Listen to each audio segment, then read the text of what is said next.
Assalamualaikum warahmatullahi wabarakatuh. Perkenalkan, nama saya Opa Abdul Fatah dari kelas A. Di sini saya akan menjelaskan tentang mengusap hub, kaos kaki, pembalut tulang, perban, dan plaster luka. Sebelumnya saya hormati Bapak Ubaidillah selaku dosen pembimbing mata kuliah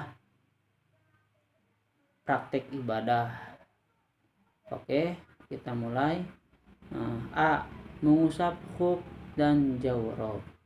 Apa itu hub? Apa itu jawrob?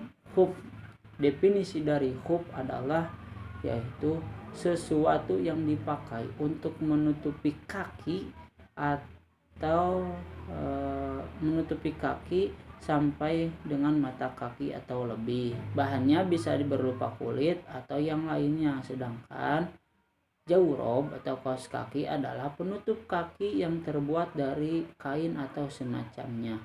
Itu definisi dari hub dan jawrob.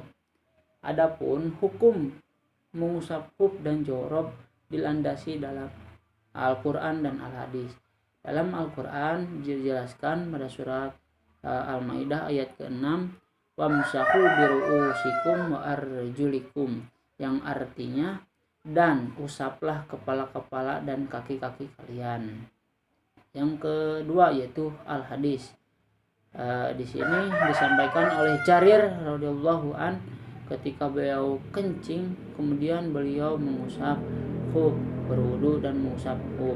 Setelah itu beliau ditanya, Anda berbuat seperti ini? Lalu menjawab, ya, saya pernah melihat Rasulullah SAW kencing kemudian berwudu dan mengusap hub. Syarat mengusap hub: yang pertama, mengenakan hub setelah bersuci secara sempurna. 2. Hub menutupi kaki hingga mata kaki. Yang ketiga, hub terbuat dari bahan suci. 4. Hubnya mubah. 5. Mengusap hub dilakukan dalam rentang waktu tertentu. Terus mengusap hub hanya dilakukan untuk bersuci dari hadas kecil saja. Adapun tata cara mengusap hub dan jawrob, yaitu bagian atas hub diusap kedua telapak tangan yang sudah dibasahi dengan air dari jari-jari kaki hingga betis 1 kali usapan. Kaki kanan diusap dengan tangan kanan dan sebaliknya kaki kiri diusap dengan tangan kiri. Batas waktu mengusap hub dan jawrob. Adapun batas mengusap hub dan jawrob yaitu sehari semalam bagi yang bermukim dan 3 hari 3 malam bagi yang musafir. Perhitungan waktu mengusap itu batas waktu mulai sejak pertama kali mengusap setelah berhadas. Apabila seseorang mengenakan kaos kaki dalam keadaan suci kemudian berhadas lalu mengusap lagi, saat itulah perhitungan waktu sehari semalam dimulai. Hal-hal yang membatalkan mengusap hub dan jawrob: 1. Batas waktu mengusap berakhir. 2. Melepas kedua kaos kaki atau salah satunya.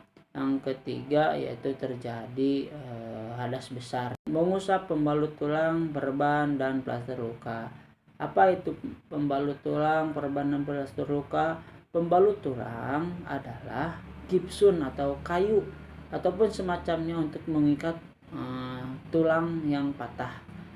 Adapun perban adalah kain yang dililitkan pada bagian luka, luka biasa ataupun luka bakar untuk pengobatan. Adapun plaster adalah suatu yang dikenakan pada bagian luka dari semacamnya untuk pengobatan.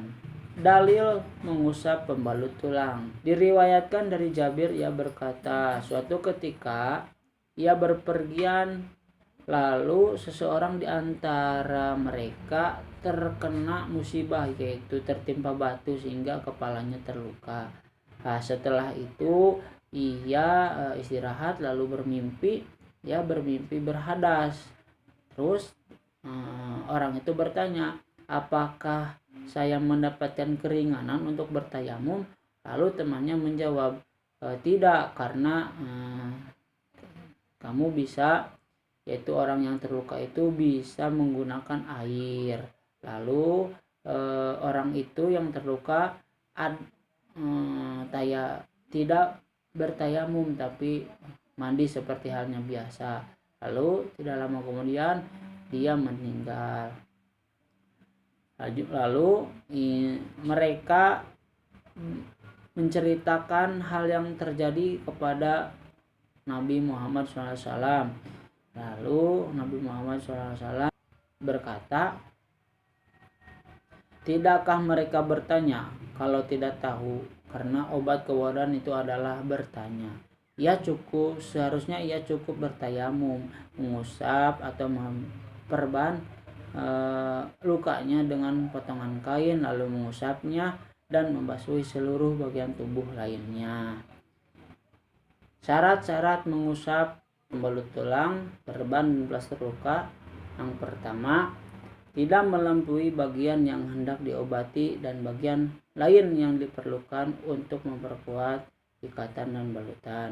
Terus yang kedua, tidak disyaratkan dalam keadaan suci, juga tidak disyaratkan batas waktu tertentu. Yang ketiga, terkait plaster, pembalut, dan lainnya yang mudah dilepas atau yang mudah ditempelkan lagi harus diperhatikan. Adapun tata cara mengusap pembalut tulang dan perban, yaitu ketika orang yang bersuci sampai pada bagian wudhu yang menggunakan pembalut tulang dan semacamnya, ia membasuh bagian sekitarnya dan mengusap pembalut tersebut. Apabila pembalut tulang atau perban ini berada di luar bagian yang dibersihkan, pembalut perban tersebut tidak perlu diusap. Tata cara menghitung durasi mengusap, yaitu sama halnya dengan durasi atau mengusap khuf dan jawrob. Sekian dan terima kasih dari saya, Opa Abdul Fattah. Mohon maaf jika ada salah dan ada kata yang tidak pernah. Mohon maaf. Wallahul muwaffiq ila aqwamit thoriq. Wassalamualaikum warahmatullahi wabarakatuh.